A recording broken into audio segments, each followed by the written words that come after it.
Hi everyone, in today's video we will see how to reset all settings in TradingView. Restore your default settings, charts and layout.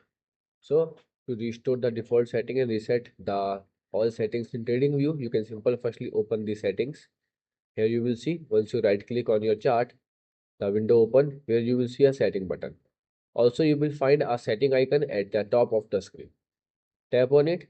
After that, once you are on a setting page, now here you will see a template options.